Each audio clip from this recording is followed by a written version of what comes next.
Wilkins, and I'm here with Hip Hop Inquirer, and I'm sitting here with the one and only DJ Baby U. What's going on? Chillin'. How you doing? I'm good. How are you? Thanks for having me.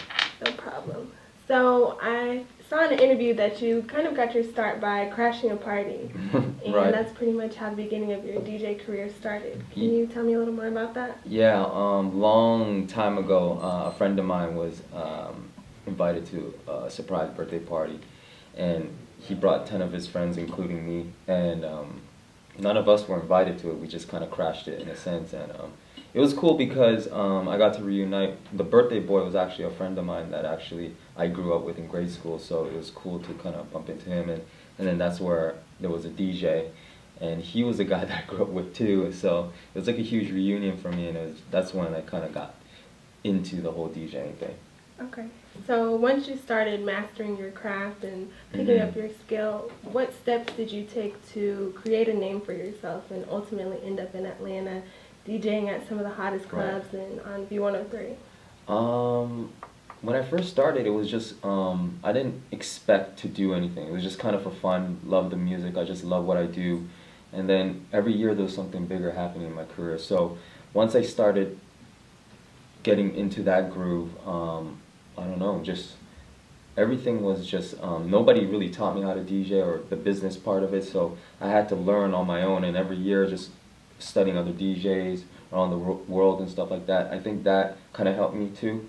And yeah, and I think I was lucky too, because every year like I'll be meeting the right people. You know, I met one of the greatest management substance group that I've been working with for 10 years.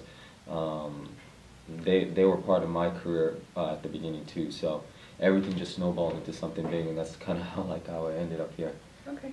And who would you say your biggest DJ influences are? Oh man. Right now, there's guys like, Diplo, A-Track. I love what they're doing on the EDM scene, and as a producer and a DJ together. Jazzy Jeff is a good friend of mine. I just came back from Philly doing a project with him. So, yeah, guys like them are really some people that I kind of grew up looking up to. Yeah. And speaking of EDM, what are your thoughts on the convergence of trap music or hip hop with EDM, and can you see yourself adopting it if you haven't already? Yeah, I mean, as an open format DJ, I've been playing all that, so it's part of what I do. I think it's a great thing. Like, you know, coming from Toronto, Canada, it's so multicultural and whatnot, so, you know, everybody loves everything out there.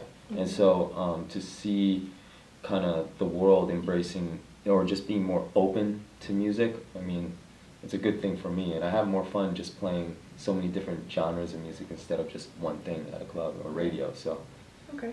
Yeah. So would you say coming from Toronto influences your sets and how you DJ? Yeah, absolutely. Okay. Like I grew up in a neighborhood, there's so many Jewish people, and then some of my friends are like, you know, whether you're Caribbean from Jamaica or Trinidad, Filipino friends, Asian friends, it's all over the place. So, you know, it's a huge influence because they had older brothers and sisters that taught me what songs were in and whatnot. Because back then it was tough too growing up because, you know, the internet wasn't huge like that with music. Right. So to hear from them and learning the history of like certain types of groups and genres of music, it definitely influenced me as a DJ as well.